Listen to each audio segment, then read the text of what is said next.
did Marilyn say anything about like how long she was going to? No, she was going to call in from her phone. And so sometimes that takes a little extra time. Yeah. Yep. Well, I think it would be okay to go ahead and call it to order and go through the opening ceremony and the review of the agenda, and then we can just catch her up. So let's begin by reading our mission. Our mission is to provide a safe learning environment where students are encouraged and empowered to reach their educational and personal potential. We strive to base all of our decisions on what is best for students. And the only agenda item I know that has changed is that I don't believe there's a student body report. But I could be corrected, Jody, if you know otherwise. I don't know otherwise. I thought they were going to be coming. No, Julian said no. Okay. That's fine. Great. Okay. Brenda is also not in attendance. She's not feeling well. So I will be doing both high school and elementary superintendent report. Okay. Well, if and when you talk to her, let her know. We hope she feels better soon. Okay, any other agenda items or changes? I did note earlier before the meeting started, we brought up the student liaison discussion. We've had one to the board in the past, and it seems it's an awesome thing for both board and potentially for students. So I put that for discussion in later. If I forget by the time we get there, I've told you so. Now you can remind me. All right. Last call. Anything else? Okay. Then that throws the ball in your court, Jody, for the reports in any order you want to do them in. But you have to unmute yourself. Think you'd get used to that, huh? Well, it's nice to see your faces again. It's been a while. So I'm just going to start off. I'll lump them all together. On October 28th, we decided to start as a staff playing badminton once a week. And we actually did play badminton once a week. We don't really know the rules, and we really don't keep score, but it's fun. It's about a half an hour of people just having fun. We are masked. We are 6 feet away. There are donuts provided. So some people come just for the donuts, but it's been very well received. We had decided as a staff to move conferences. Usually they're in November. Usually they would be right now, Thursday and Friday of this week. We decided to move them up to the end of October. And that was because we really wanted to communicate with parents sooner. Just kind of reach out, since we don't have that face-to-face. We didn't have the open house that we normally do at the beginning of the year. We decided to go ahead and move conferences up. And so the elementary assigned Zoom meeting times to families. And then the high school had more of a drop-in time. They dropped in and then went into breakout rooms within Zoom. So most of the families showed up, or at least ended up communicating with the teachers. And then we also combined that with a Halloween drive-through. And so I do have some pictures to show you. Pictures usually speak louder than words. So I'm going to share PowerPoint with you. I put together with some pictures. So let me get this going. Can you guys all see that?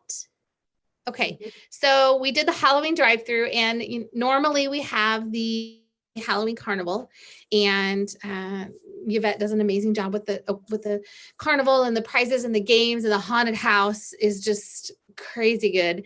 And so she also, you can tell, had a little hand in decorating.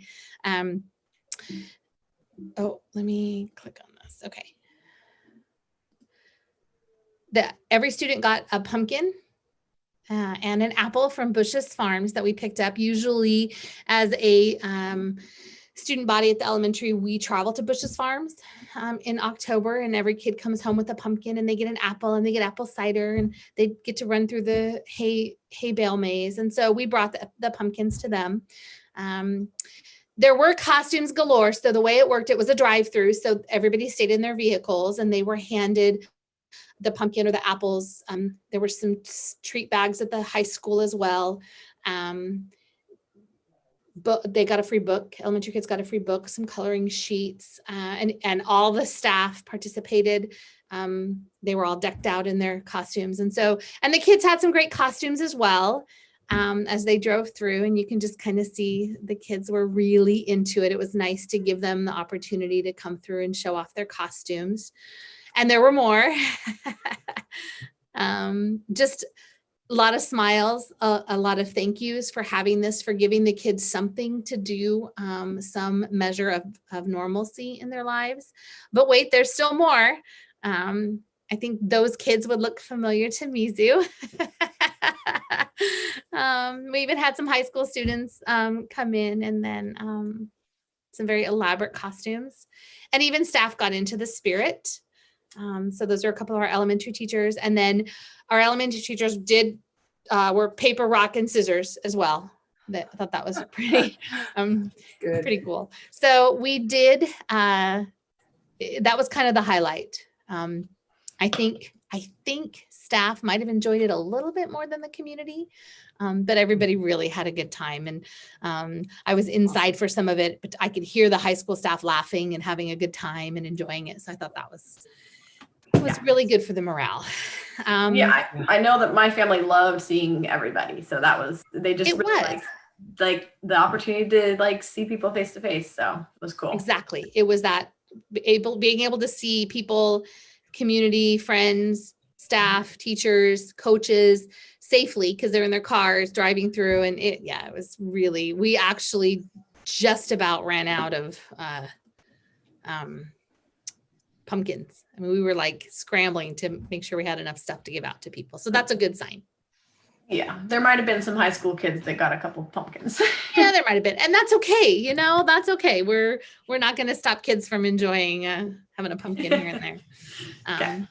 I did finish up on most of my one-on-one conversations with staff. I met with almost all of them. A few didn't respond to multiple requests, but that's okay.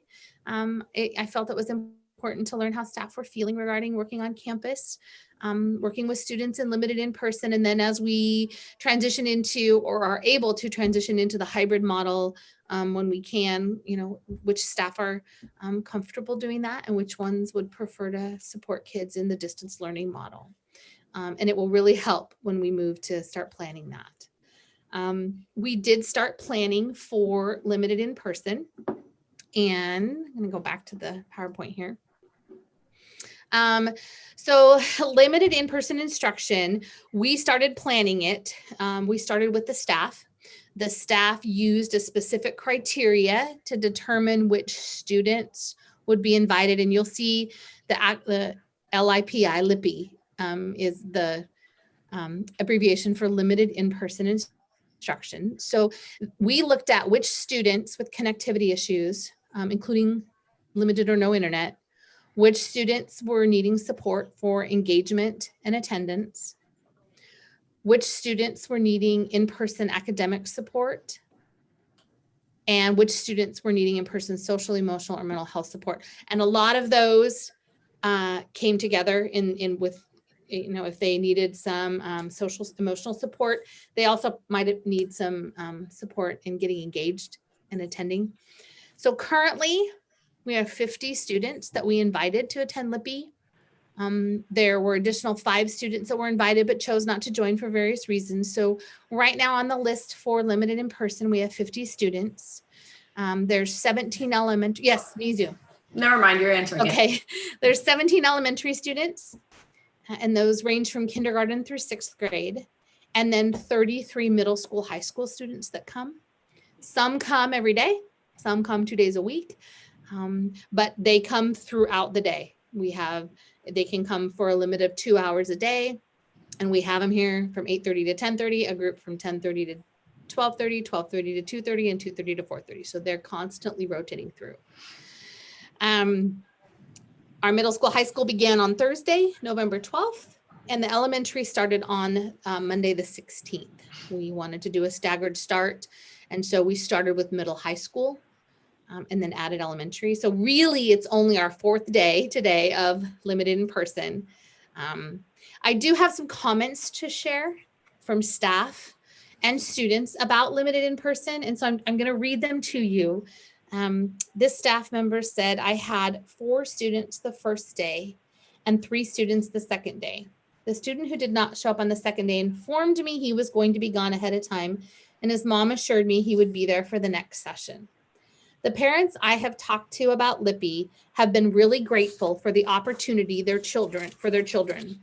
The students who are coming seem more hopeful during in-person instruction than they have been over Zoom, on the phone, etc.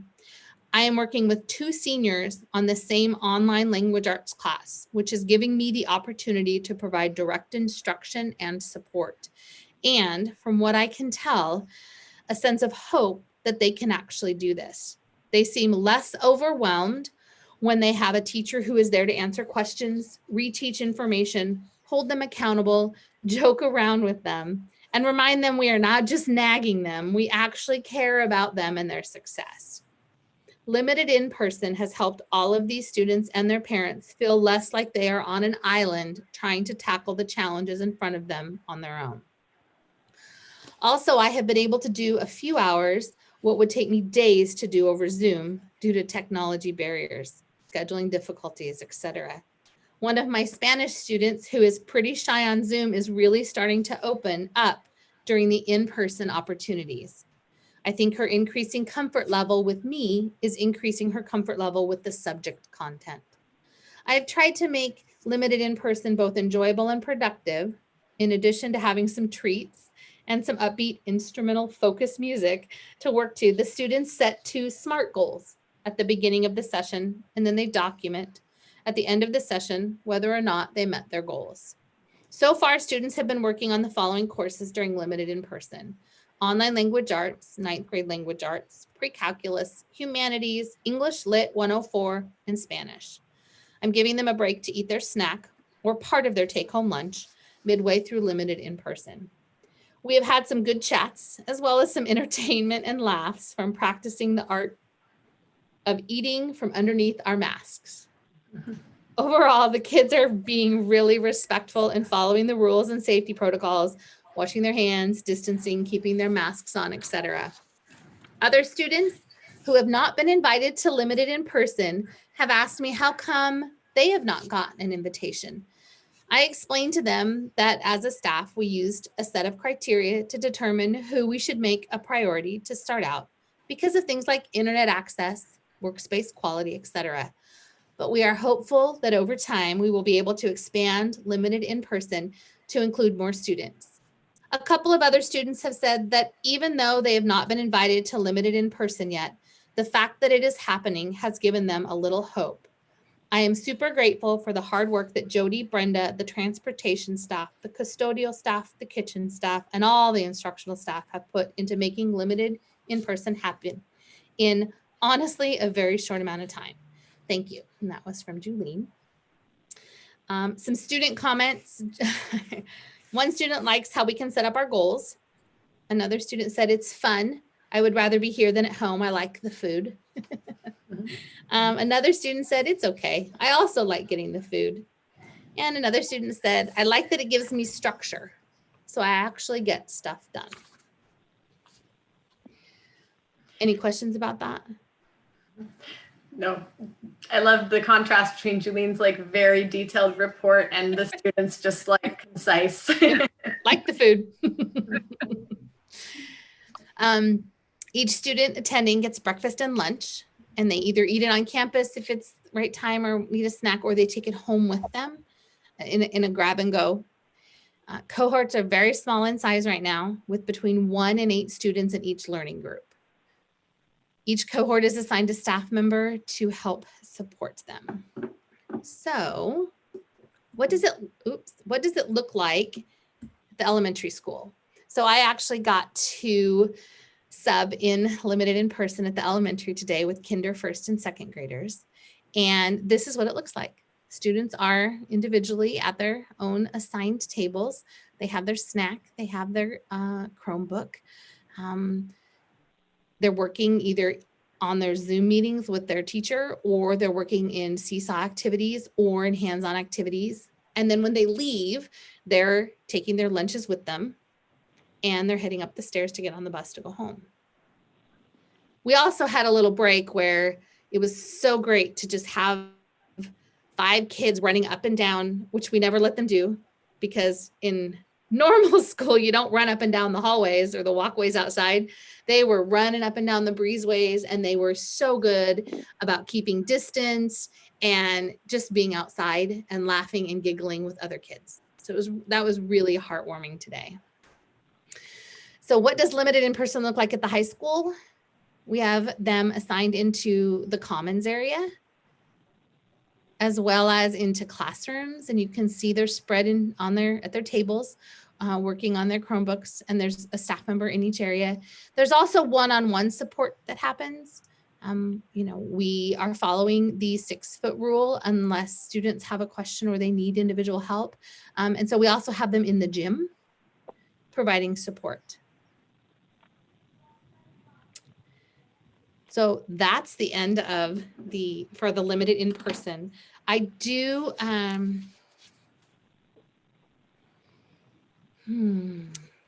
where? Okay. A question. Yes. That last picture you showed of the student and the staff in the room, they didn't look 6 feet apart to me. No, we keep 6 feet apart if we're able to, but there are times when, in order to provide the support the kids need, you do end up within 6 feet of them. And the families know that before they send their kids to limited in person.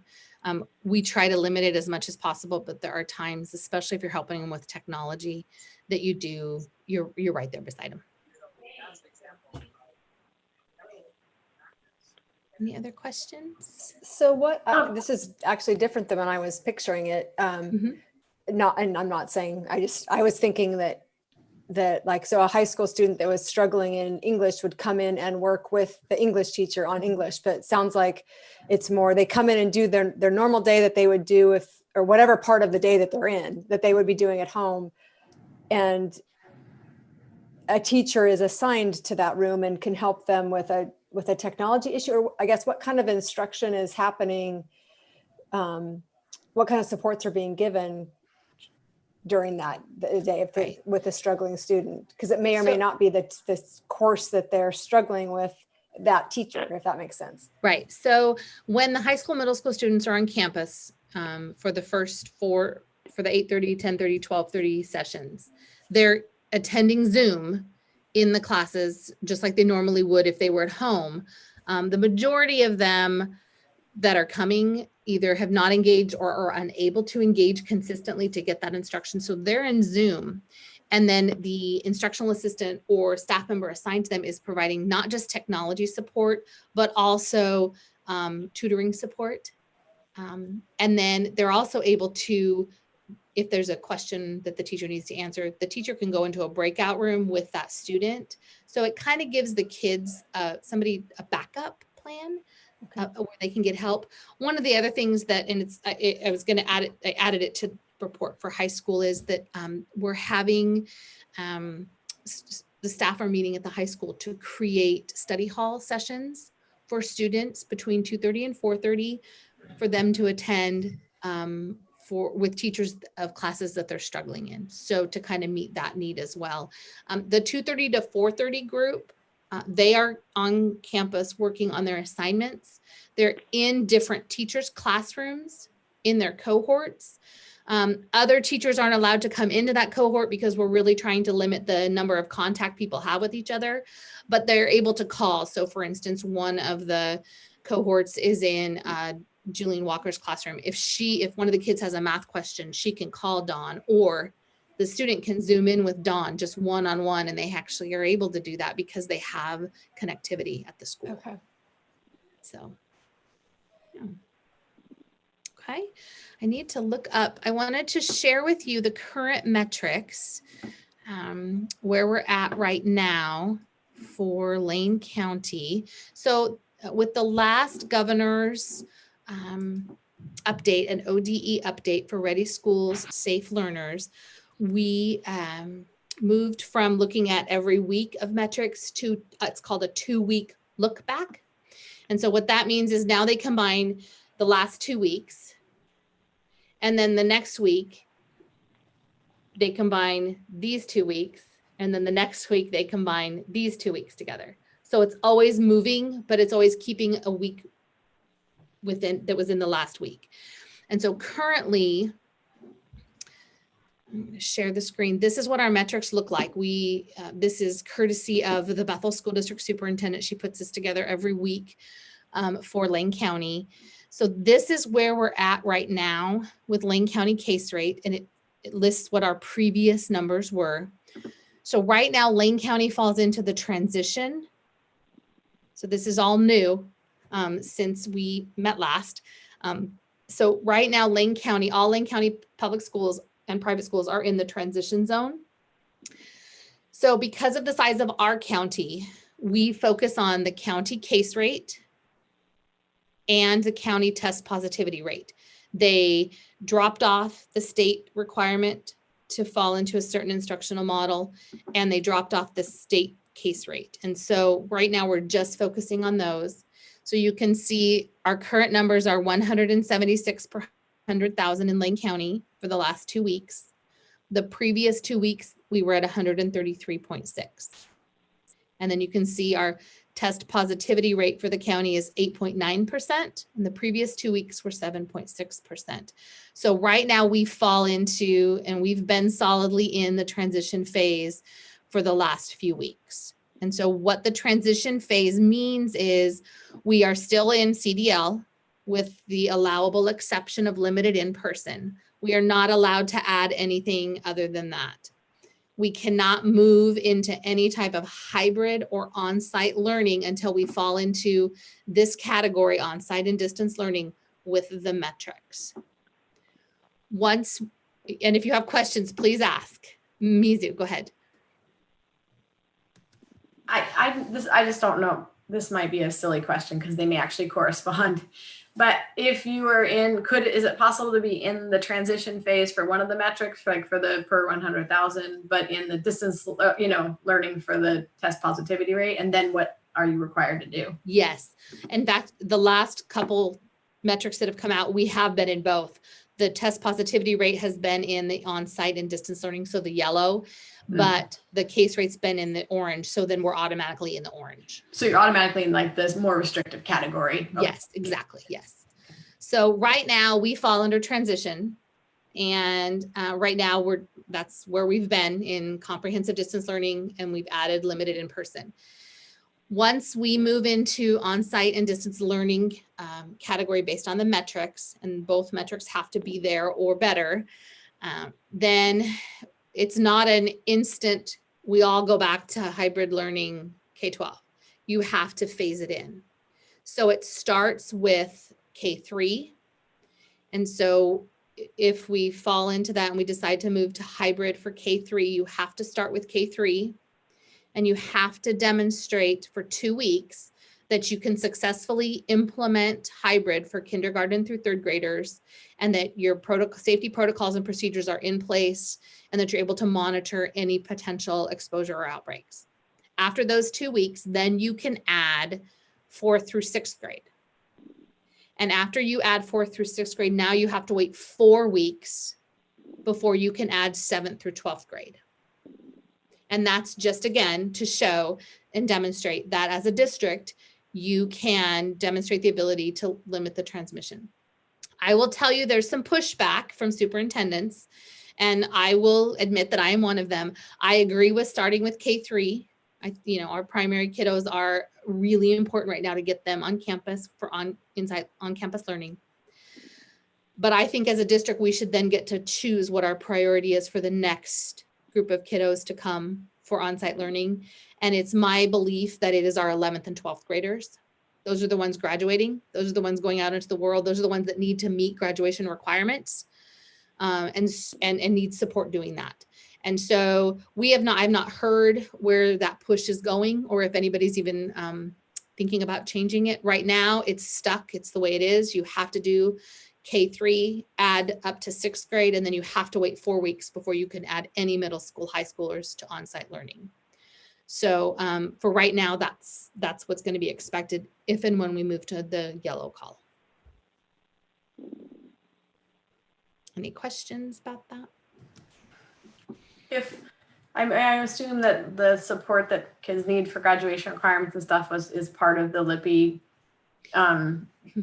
criteria, right? Or could it be if it isn't? And can you get, focused on those kids that way? Yes, those were some of the students that got invited to LIPI. It was because they were seniors and not able to engage, not able to get online, weren't able for many various reasons. So yes, those are some of the supports that we're providing, and that's from the 2:30 to 4:30. So they're still getting senior seminar in their regular schedule, but then they're also getting additional supports when they come on campus. Any other questions about that? Okay, I will continue to send this to everyone, including the school board, when I get it. I think it's a great little metric, and she puts it together, and I appreciate it because then I don't have to. Yeah. So. Yeah, it has been I really appreciate you sending us, the metrics when they come out and our, your little notes on them, whatever it is and all of that. It's very helpful. Good. Thank you. Thank you. Yeah, you're welcome. Okay. I also wanted Thank to you, Jody. Oh, you're welcome. Thank you, Marilyn. I'm here. I've been listening the whole time. Good. We're glad you're here. Yep. I'm here. All right. I also wanted to let you know Pioneer Connect is seeking a Community Connect grant to add fiber to the Deadwood area. They're working really closely with Triangle Lake. I've been in touch with their superintendent, and I'm putting out a letter of support to Pioneer for the grant. But I'm also going to be asking and pushing for them to come farther south down 36 to include Indian Creek and Indiola, down through past the Indiola Trailer Park south, because that's a huge dead zone. And so I haven't yet heard back from Jim from Pioneer, but I'm hopeful. We have time. The grant isn't due until mid-December. But I just kind of wanted to let you know that I do plan to write a letter of support from Mapleton School District to support the students and the families that are up in the area that do not have fiber or internet. Yeah, and I think from what they've said, they're really, really making a push for as many letters as they can get, as many stories or sort of personal thoughts about what it would do. So it's not just it will provide new access to a certain number of households in the area they already serve, but it will provide infrastructure to improve the potential quality for all of their customers. So even if we already have the best they have to offer, it will make it better too. So it has benefits for all their customers. So we're any way we can get the word out to have people add to that letter writing campaign.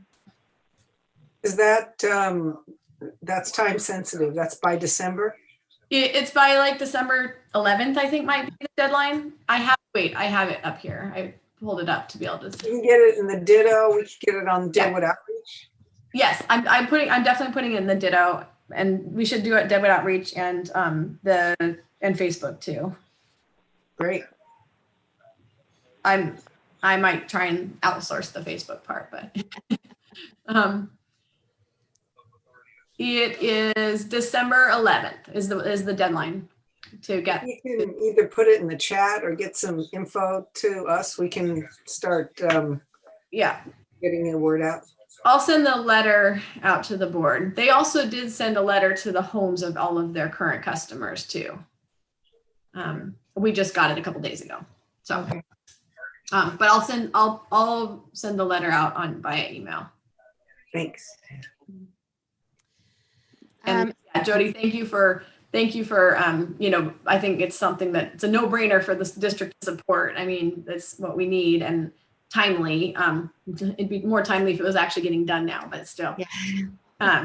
And I definitely yeah, I definitely want to push for trying to get the Indian Creek Road and Indianola service. Agreed. So we could also mention that in all of our letters that we write. Okay. I still attend weekly meetings with Lane County Public Health. They have them every Thursday. And then we have weekly Lane County Superintendent meetings. It's actually been very helpful, especially with all the changes that just when you think you figure it out, that something changes. And so it has been really helpful. So I'm still attending those meetings. There's also been a new group of superintendents formed, and they're women superintendents. So it's been really nice. I've attended 2 meetings so far. It's once a month. Just to Awesome. have a meeting of women superintendents and to support each other. So it's Are those Zoom meetings? they are, yes, they're all Zoom meetings. Mhm. So food backpack for kids is starting up again. They are set up to be able to follow the protocols needed. So they're going to be providing us with 20 snack bags on Thursdays to send home for the weekends. We are updating with limited in-person starting and those kiddos getting food here on campus to take home. We are updating our food delivery lists. I just put out a Remind app blast about that. The reminder that we don't have school next week. It's Thanksgiving break, and food delivery won't happen next week either. And that we are updating our lists just to kind of make sure, if people still want to be on the list, to please give us a call. We want to serve them. We're just having a lot of lunches returned. When it comes back, we send out 30 and 20 come back. It's concerning that are they not getting reached? Are they not getting what they need? And so we're hoping to communicate with families to get them what they need and to support them. We want to make sure we're using our resources the right way, more effectively. So Brittany, our counselor, has created daily gratitude activities for our staff to do. She sends them out daily. While we are all so focused on our students and their needs, Brittany has really created a focus on helping remind us to remind ourselves to focus on ourselves and what we need and self-care. And I think that's really helped. Some staff read the email, some don't. That's kind of the way it goes. But, for those that are reading it, it's been really well received. She has a gratitude bulletin board in each building for people to write what they're thankful for. So it's just been really nice to have her have that extra boost of positivity around. So Molly, one of our high school teachers, has created a Shark Tank activity. Not sure if any of you have seen the Shark Tank, but basically students have to choose an invention from the Industrial Revolution. So they have to pick something that was invented in the Industrial Revolution, and they have to present it to the Shark Tank. So if anybody here would like to be on the Shark Tank, let us know. You can be added. Not a dream. I don't want to be on the Shark Tank. I don't mind being a shark. I think that'd be kind of fun, but they have to present it to the Shark Tank and try to convince them to invest in their product and invention. So staff that's just one example of our staff being so creative, trying to get kids so engaged. And it's amazing. And it's wonderful to see the creativity coming out of teachers and staff. So let's see. I talked about study halls for the high school sports practices. So there's new guidelines around sports with the governor's 2-week freeze. We were going to be able to start sports practices Monday the 30th. I had requested that coaches get me a plan, what their safety protocols and plans are going to be to follow all the guidelines. And then they would be able to start. But now we're pushing it out at least. The soonest we would start would be December 4th, which is the Monday. And that's if the governor's order 2-week freeze isn't extended, which it very well could be. But the plans still have to be submitted to me and I still have to approve them. And I'm pretty picky on making sure we follow all the protocols and guidelines. So otherwise they can't hold practices on campus. So I just kind of wanted to update you on that. Jody, which sports, because there's a difference between indoor sport and outdoor sport, right? Which are authorized or not? Right. So right now, Never. Well, so whenever we start, it's practices, it's conditioning and weightlifting. It's not necessarily sport specific. So what I've asked the coaches to do is I've asked the basketball and girls basketball, girls volleyball to work together. So they will have one practice and they will have one plan and they will do it at the same time because they're conditioning. And then same with football and basketball, boys basketball. They are also combining. So that way we don't have to split the gym 4 times. We just have to split it 2 ways. And then they have the same plan. There's at least 2 coaches for each group. So there could be a group in the weight room and there could be a group in the gym or 2 groups split into the gym.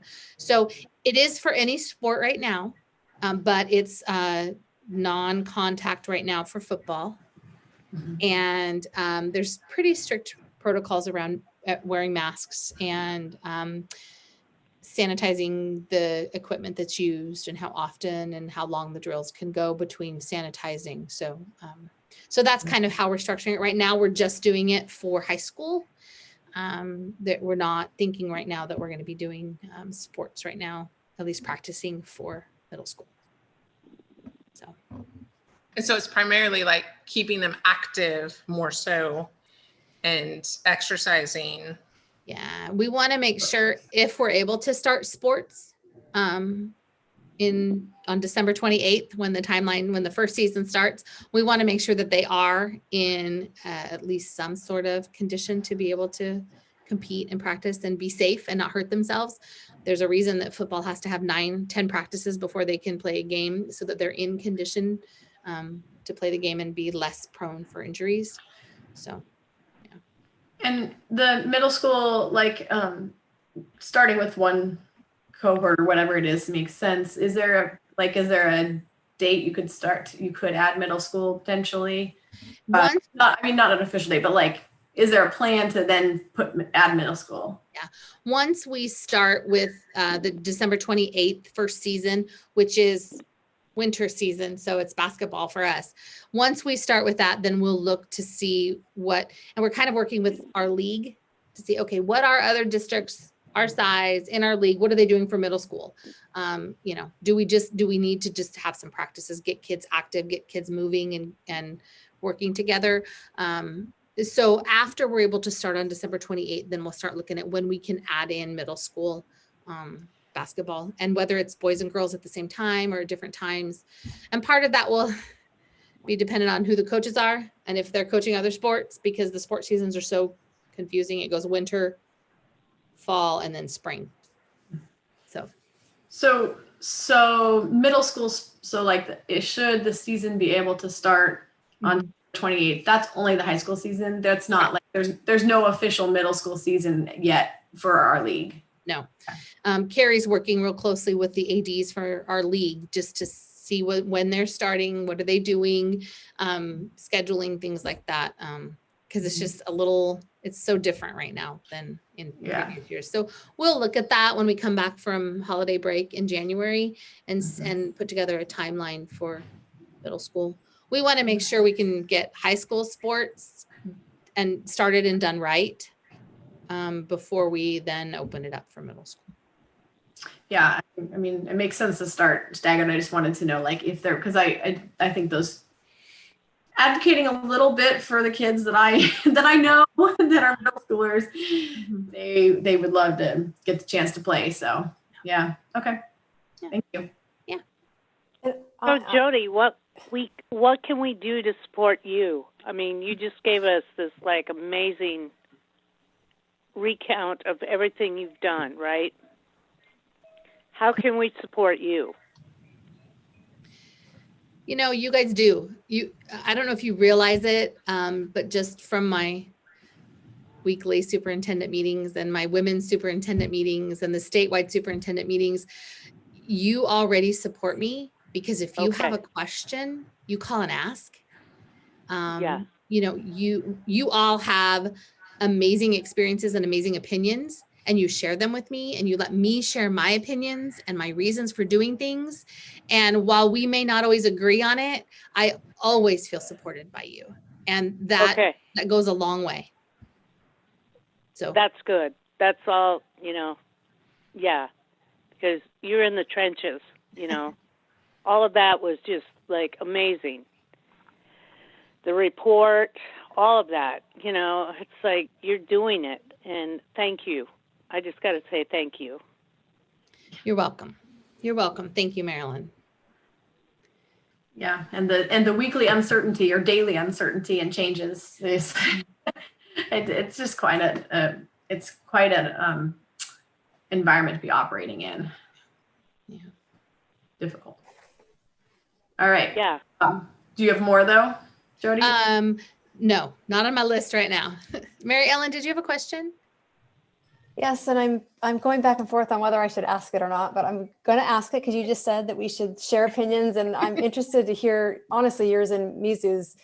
So I am a huge advocate for sports, and I love sports, and I grew up playing sports, and I would be dying right now if I couldn't go out and get exercise and run. But it seems crazy to me to be even thinking about getting team sports together when we can't even get a classroom of kids together to learn. And so I wonder what the thinking is with that. And is it really kind of like what Andrea said, that we just need to get kids moving again because for mental health and that kind of thing? Or So that's part of it. Part of it is the mental health. I mean, I will tell you, the first week that we played badminton, and that's silly. It's badminton, for goodness sake. I couldn't even hardly hit the birdie. But the comment from staff about later that day, I feel so good today. I'm in such a good mood today, just starting that, you know? So whether or not it's practices that lead up to a season or practices that lead up to a game, I agree with you, Mary Ellen. If we aren't in on-site learning, it's really, meaning having kids on campus in a hybrid model, it's really hard to justify having sports and playing games and riding buses to games if we're not able to have hybrid learning on campus. Right now, the metrics are trending up. They've gone up for the last 3 weeks, slowly, but they're going up. I don't imagine they're going to stop. I think they're going to keep going with the holidays. And it's cold outside, so everybody's coming inside. And you know, I will tell you, we're putting more protocols in place as the metrics go up. One of the things we instituted is everybody has to have an individual contact log, and you have to keep track of everybody you come in contact with throughout the day, whether it's a contact or a close contact. And close contact means within 6 feet for more than 15 minutes continuous. So for instance, Carly Duvall, our secretary, yeah, she's a close contact because it might be 2 minutes here, 3 minutes here, 5 minutes here, 10 minutes here. If it's 15 minutes continuous throughout the day, it counts as a close contact. So we're having to do that. We're also we've instituted location logs. So any common location, the elementary office, my office, the staff room, the workroom, bathrooms, the high school office, district office, the gyms. Anytime somebody goes into those, you have to log in that you were here and how long were you there and who did you come into contact with someone. Part of that's for contact tracing in case there is an infection on campus. Part of that is it makes you think, okay, do I really need to go to the office right now, or can I wait and go in 15 minutes and do 3 things instead of just one, go 3 times? And so I think having those structures in place really helps. It's helping us to be more aware of it. I'm hopeful that the metrics are going to start going down, and I think we all are, but I think just looking at the trend, it's not going to. So it's going to be a hard conversation when we start sports. Just because we start practices, like I said, doesn't mean that we're also going to be then jumping into competitions. Right now, we can't have competitions for K-12 sports through the leagues. So it's gonna be quite a decision to make, because there is a huge need to have kids moving in on campus, and we all know the benefits of sports. It's, we all know the benefits of music and art and the hands-on CTEs. We know the benefits of those, but sometimes the concerns and the issues that can come from those outweigh the benefits. So I don't know that I answered your question, but it is on my mind. It's that, how can we offer sports when we can't have kids on campus? So. Right. Yeah. I just chime in. I don't have it's, I go back and forth in my own head about this with my own kids, because one thing that we have found as a family is a lot of sports right now. Mm-hmm. Easy. Because we spend quite a bit of time.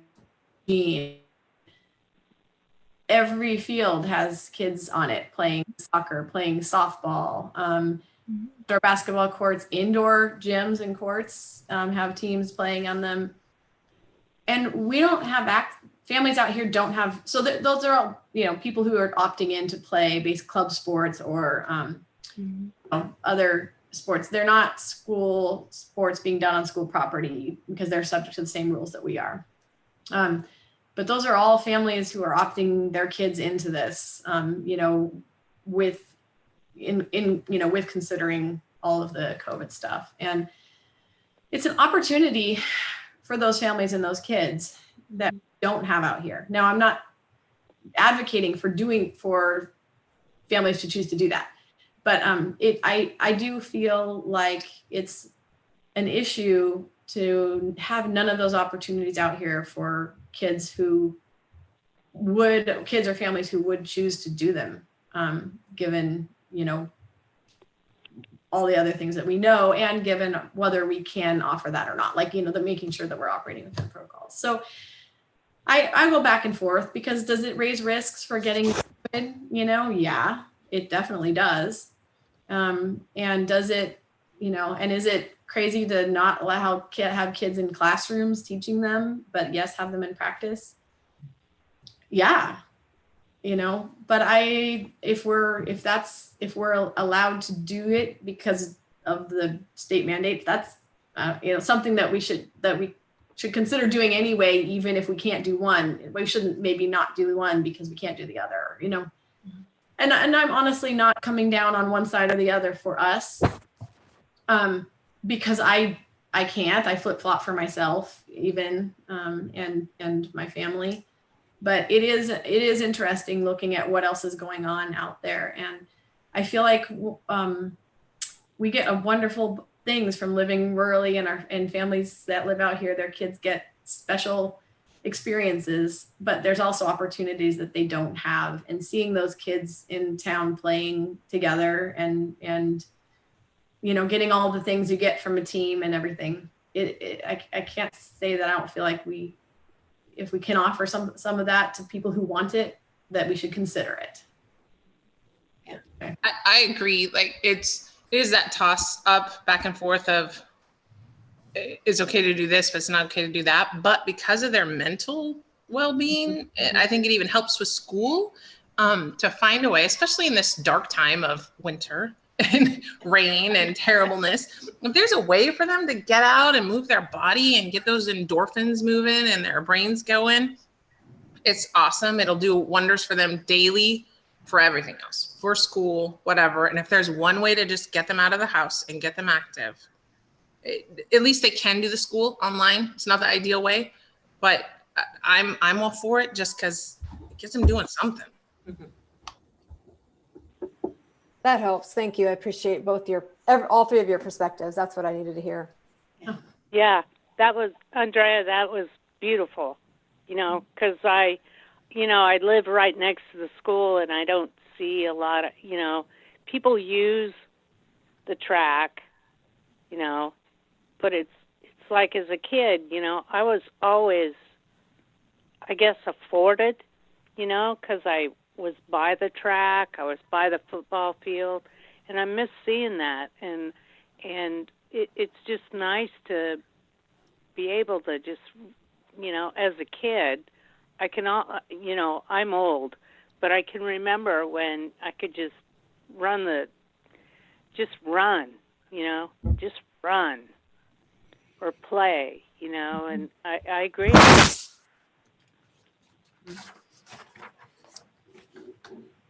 Did that make any sense? Yes, it does. Okay. All right.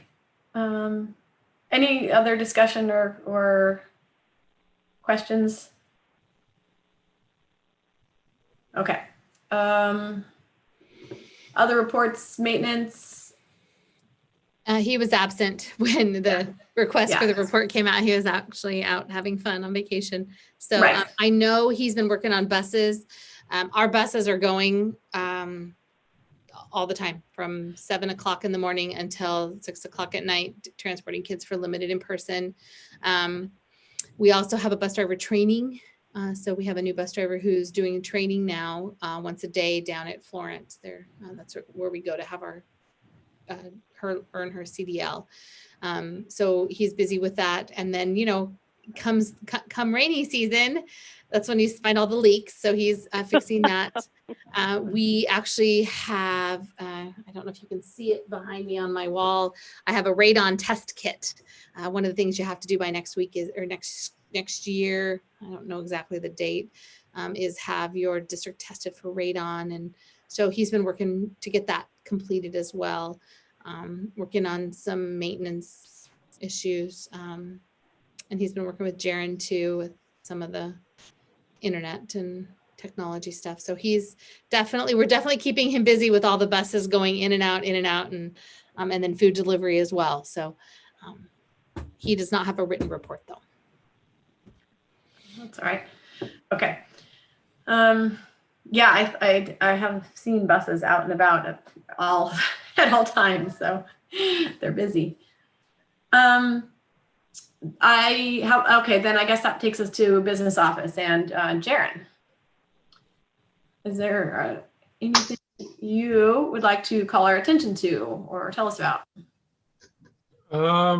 Revenue report came out, state revenue, and it's better than anticipated. Things are up a little bit, so they don't anticipate any problems with funding for the remainder of the year.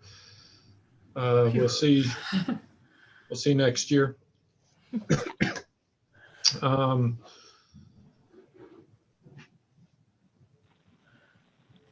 For business, for finances, nothing new, paying bills. Mm-hmm. So that's a good thing. yeah. He has been doing a lot with technology. He's been cleaning up a lot, getting stuff taken out that doesn't need to be there. So I don't know if you want to kind of give him something on that. Yeah, I'm working on swapping all the Lane ESD. We get our internet through Lane ESD, and they just raised us from 100 megs per second to 300 a couple months ago, or a month or so ago. And I've been working on swapping out some cables to try and get that. Some of the older cables can't handle more than 100. So I've been working on that and moved a bunch of stuff in the server room and pulled, I don't know, I've pulled a few 100 pounds of wires out of the attic for old stuff. Another big box of them today. Put in backup power supplies over at the elementary for their switches, since they didn't have any, and that helps protect them. Did that today. Ran into a little hitch, but got it taken care of. Some bad installation on one of the racks, and had to take it apart and put it back together. Pulled a bunch of wires out of the middle school, since not much going over there.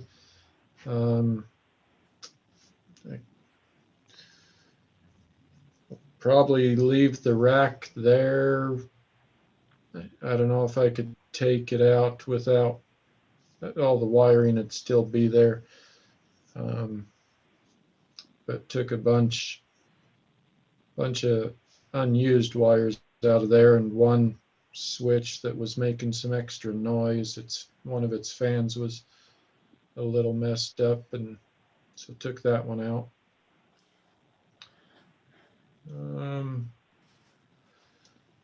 We ordered some more Chromebooks off a state contract. We've gotten 5 of those in. Haven't had to send any of them out yet. Haven't had any Chromebook issues for a few weeks. Haven't had any come in with issues, so that's good. Got a few more hotspots in case we need to send any more out, since we have all the ones we had sent out currently. So we have a few more of them.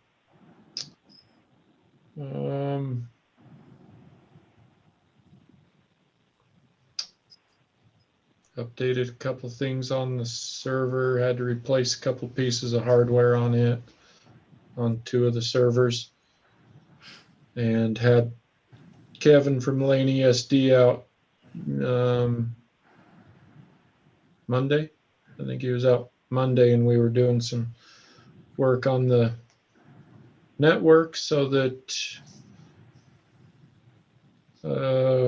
ran a little better here at the high school on one of the switches, so that didn't have some makeshift wiring in there and stuff. So yeah, I've been running around a bit with it, hopefully getting things cleaned up and running better.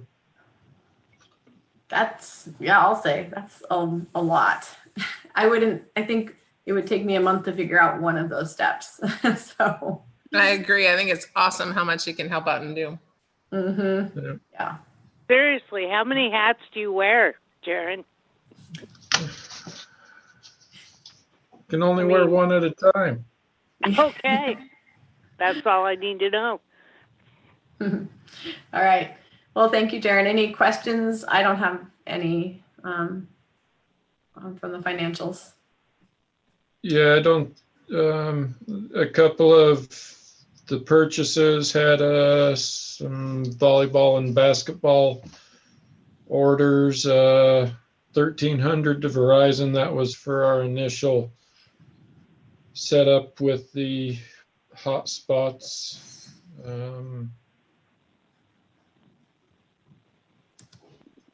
Most of the rest is, let's see, a couple stand-up desks for people to be able to stand up. That's the Costco. Les and Bob's, more uniforms. Yeah. Yeah, just Looks like business. Looks like doing. Yep. Yeah. All right. Nice to not have anything to need to, really dig into there. So beyond looking at it. So when people feel ready, so moved, I would like a motion to approve the consent agenda. So the payroll, check register, and prior minutes. So moved. Second. Okay. All in favor, Mary Ellen? Yes. Michelle? Yeah. Andrea? Yes. And Marilyn? Yes. Okay, me as well. All right. Takes us to action items. And that's the first one is policy updates. The first and only one is policy updates. And this is the second reading. We went through them all last meeting. So unless there's anything we should note, Jody? No, Jaron, are these this second reading, does it include the all students belong? Because we need to add That our is, equity statement. Yeah, that's the ACB, if I remember right. Okay, so then I'm going to recommend that we table that one until the December board meeting because we need to add into it the equity statement, and I want that to involve the equity committee. Yeah. So that's before you act on accepting the rest. The rest of them are just updates, but that's the actual new policy around all students belong. And so that's just my recommendation. Okay, so then I'd accept a motion to approve all policies in 5.1 except ACB and ACBAR, which we would consider at our December meeting. So moved. Second. Okay, all in favor, Mary Ellen, Yep. Michelle, Yeah, Andrea, Yes. and Yes. I as well. Right. Discussion items, equity committee update. Was there activity, Michelle? there was none.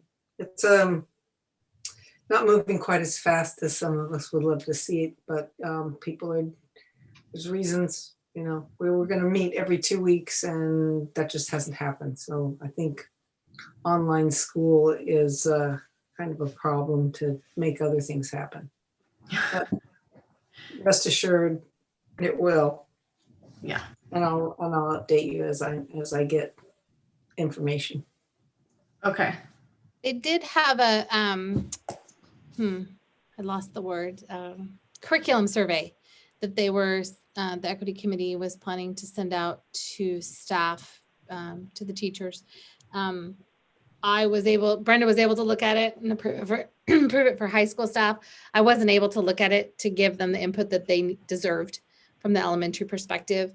And so they tabled that for at least until I was in the middle of planning for Lippy. And so I was a little distracted. And so my hope is to be able to look at that in the next week and just kind of give them some feedback to make it so that it also pertains to elementary. It's some of the questions are sometimes it's hard to get a curriculum answer ask the same question of a kindergarten teacher as a teacher of 12th graders. It looks a little different. So, but I do know that they're working on that. Did it go out to the high school staff then? I think it was my understanding that the equity committee decided to wait until it was able to go out to all staff. Right. Okay. So you're the holdup, Jody. I am. I will take credit for that. I am the holdup. I wasn't able to give him the feedback. So yes, that's me. Okay, cool. All right. Okay. So we'll look forward to more on that next month, including an equity statement or progress on that. Okay. Okay, so board goals. And that one was one we discussed the last meeting, and I was looking at the minutes and said Jody was looking at board goals for a statement on goals for the semester. I was. And a lot of the superintendents and school boards, their goals are centered around supporting students with comprehensive distance learning, limited in-person instruction, and transitioning between on-site instruction and comprehensive distance learning.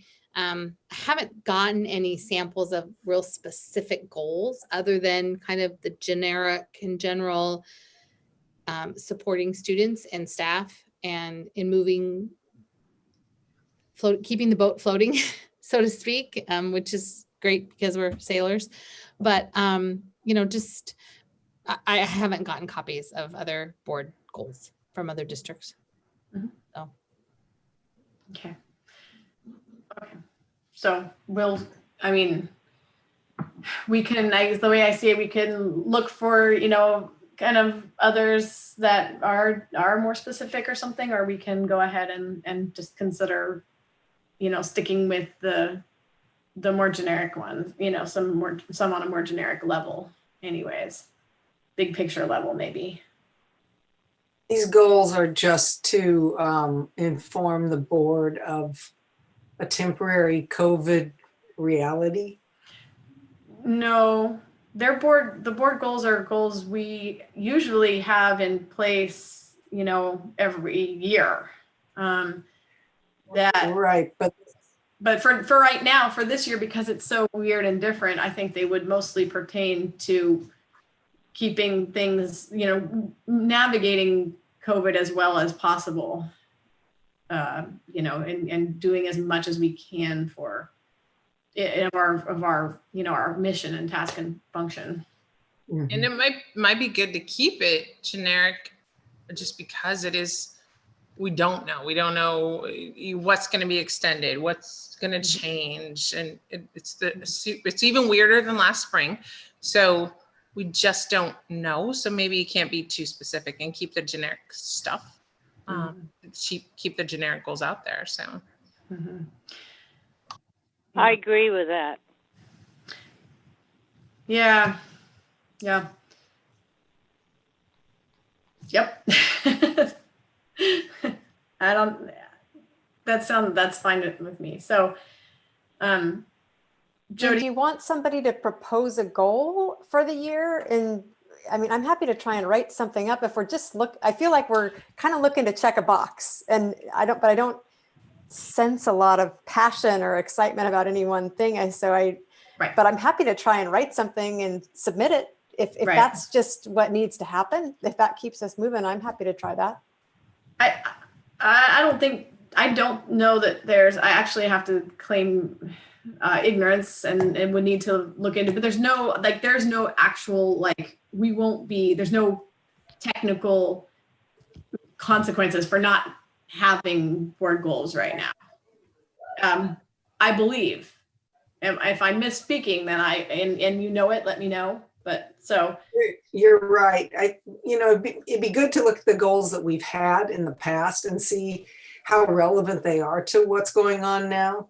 I mean, I will say I haven't looked at board goals in a really long time, so I don't even know what we've been striving for as a board.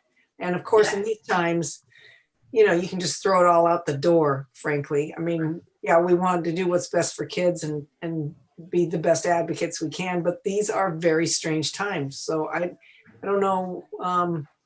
I wouldn't ask you to do something like that, Mary Ellen. I just think that it seems like an extra exercise, and we're all just doing the best we can. But I would like to see the goals that we have and just see what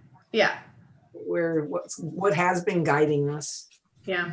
Okay. Let's revisit in December and look at those. And I would think the only reason to just choose to really commit time to developing something meaningful is if we feel like we can do it and it will help keep us on track towards meeting our mission. So let's do a little more looking at it, and I would be happy to do that. And Marilyn, maybe since you said you'd do that, just maybe be another set of eyes on what we've got. Michelle. Yeah, we'll talk, Mizu. We will. We could send out our last board, the last, active board goals, and we could look and decide whether there's anything that we feel like would benefit us to really, help focus us. And if not, then we can make a decision in December. Yeah. I mean, because we're all in this, right? I mean, I've never worked with a better board than you all. I'm sitting here on a freaking phone because I can't, I don't have internet access here. And I'm at like 500 yards from the school, I get it. I get it. And I just, but. And everybody's story has those things, and it's different for each person. It's crazy. Oh yeah. I like to be part of the story, Yeah. You feel sympathy for somebody and then you're right there, right? Yep. I'm going to be an advocate. That's all I know. All right. That's all our roles. Well, let's see. So OSBA virtual annual convention happened this past Saturday. I did not end up attending as I had intended, but I do have access to the recorded, all the, the recorded output from it.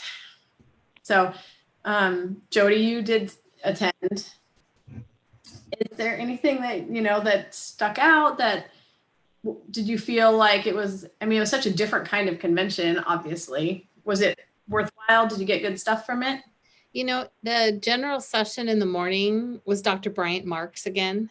Yeah, he was great last time. It was the third time I've heard him, and it was similar. His presentations are similar to other ones he's done, but it was just captivating again, to listen to him. And then I attended the Lane County roundtable discussion. I wasn't able to attend the other sessions, and there were very few sessions compared to when it was an in-person one, when Mary Ellen and Mizu and I went. There were so many to choose from. You had a hard time deciding, and now there were fewer, which is understandable because they were all via Zoom. They were all through Zoom webinar. I also attended the one that ODE put on to talk about the new metrics that came out and how we're going to get to where we need to be to have students on campus. But the Lane County Roundtable was neat because there were a lot of board members from other districts there. Everybody got to introduce themselves and share what what is their district doing and what are they struggling with. And so that was really neat to be able to see different board members and I see the superintendents all the time, but it was nice to hear from the board members too. So it was good. It was worthwhile. But it was nothing like it has been in the past in person. Yeah. All right. Well, I hope to attend an in-person one next year. That's that's all dependent on so many things. On a side note, are they always right about this time every year?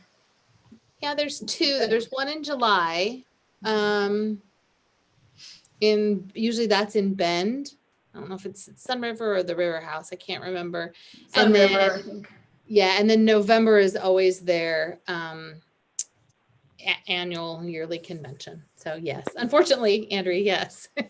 Right. Hey, I would have rather attended. I literally poured 2 cups of water out of my boot at the end of the day on Saturday. Oh, so no. I was hunting. So. I'm so sorry. I would have rather sat in front of a computer screen. I would have been fine. So I should not tell you I sat Andrea, in front of we're going to go over there. We're going to rent a bicycle.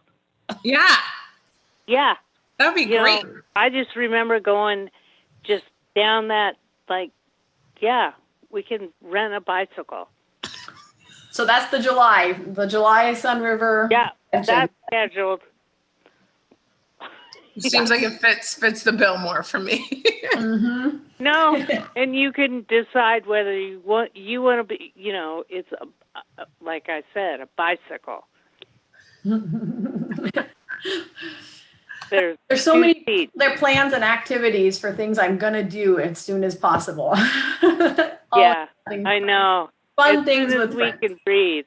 As soon as we can breathe, Yeah, exactly. Yeah. Okay, you're on. It's a plan. Okay. On to public comment. Keep us moving a little bit here. I don't believe I didn't receive any. I don't believe we received any. Okay. Nope. All right. If people are watching on YouTube, we'd love to have public comment. So please, please submit it. We do consider it and value it. So, and that takes us to comments from the board. Any comments from the board? The student liaison. Yep. I guess that's, comments or discussion items. Yes. Yep. Thank you. I knew I'd forget. That's why. My sister is on the Hillsborough School Board, and they have student liaisons, and they have a process they go through to elect them. The students have to apply. And so I believe after last year's convention, she gave me the information. Not sure what I did with it, but I'm pretty sure I can get it from her again. Because it I mean, they attend board meetings, and they were at the convention with board members. They're a part of the board. And so I think it's a great idea. And I think it'd be a great opportunity for our students. Yeah, totally agree. I guess I think that's a different thing that I was thinking of, although I like it. I like the idea of it being a little more formalized. But what we used to have was reports from students about what's going on in school, and just to get a student perspective, which we haven't had since we started having online board meetings. Michelle, that almost happened this meeting, but the student council, the group that it reports to us, they just weren't able to pull off all the coordinating amongst themselves, and they are planning on doing that for the December meeting and meetings thereafter. And is that the same? I mean, when you're saying student liaison versus the student council, is it all the same? No, I think we were talking about two different things. So there's the student council, which does a student report, and which is really, but what Jody was mentioning is more that we would welcome a student liaison, elected to the board through whatever process or procedure we decide, and they would participate in the board.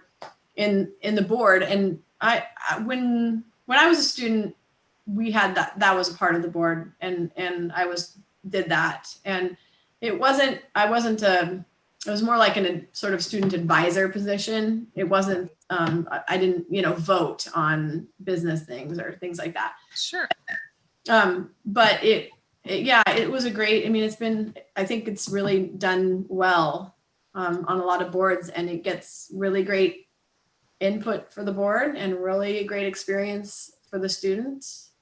And I think even in these times, they would have insight, whether it's the complications of it or the good things of it. I mean, even today, Morgan yells from a room, "We're doing this awesome game in math," and Lou's doing. I'm like, "Cool, I don't know what to tell you," but she was so excited, and it's those things that they take from it when it was a good takeaway. Or even like you said, Molly was doing that Shark Tank thing. They're going to have those types of things to tell what keeps them engaged and what's going on in their virtual world. I think there's another angle to it as well. I sure can appreciate that, Andrea, but I'm thinking in terms of civic engagement and just learning how to be a volunteer, because they recently did a study about how many kids would want to run for office, and the number is plummeting. And partly because we don't teach civics like we once did. Civics used to be a class. So, it would actually be a class if a kid came to board meetings and was an elected person. They might get the bug to be more responsible to the community in that way. That's a good point. I think that's and especially now there's kind of odd ways to go about being involved at their level. To promote that. So yeah, I agree. Civics classes or any ways we can find to get them involved. Even just tonight, I brought up in our house that there was a 4-H ambassador position that they could do, because we're involved in 4-H. So if you don't have availability or aren't involved in those things, you don't always know. And these are great opportunities to show them that. Yeah, absolutely. Yeah. So I think it sounds like we're all agreed that both forms of student engagement would be great, having students report to us regularly, but also having a student, representative associated with the board. So Jody, you're gonna get that information from your sister again, and thank you for getting it last year, and we should have probably acted on it then. And then I don't see, I think once we kind of decide how we want it to look, it would be a pretty easy thing to agree on and to go forward with, and then, take the steps to make it a reality. Well, it used to be, I was student body president, right? And my dad was chairman of the school board. And I remember just going in there and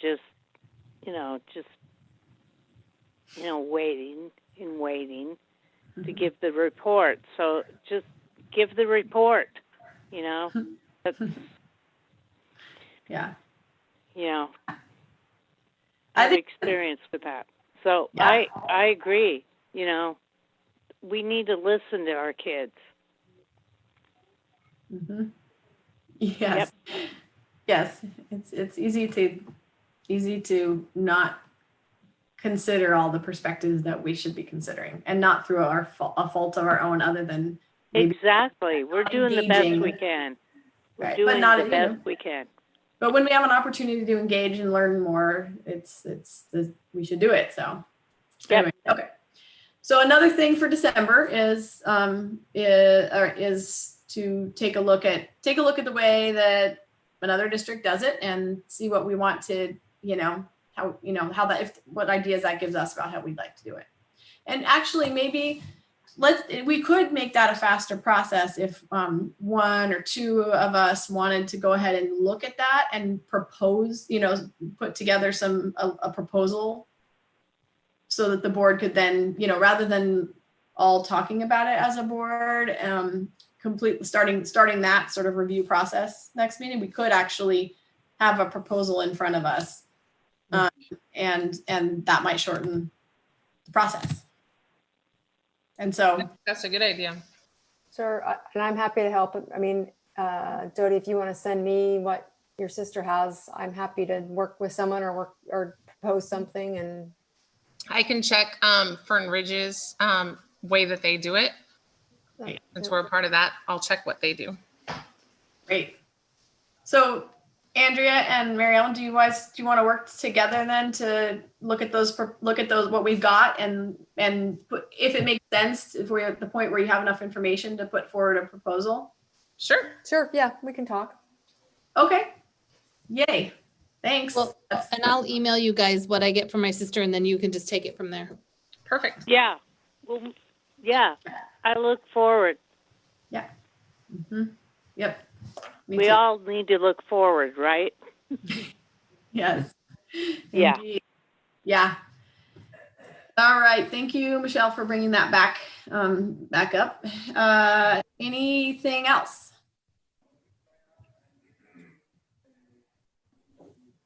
Okay. All right. As always, to everybody, thank you for all your good work, and keep it up so we can discuss it next month. Okay, Mizu, I'll be talking to you about some forestry stuff. Okay. Great. Okay. All right. Okay. I look forward to Have a it. good Thanksgiving. Okay. Yes. Yes. Happy Later. Thanksgiving to y'all. Bye, everybody. Okay. See ya.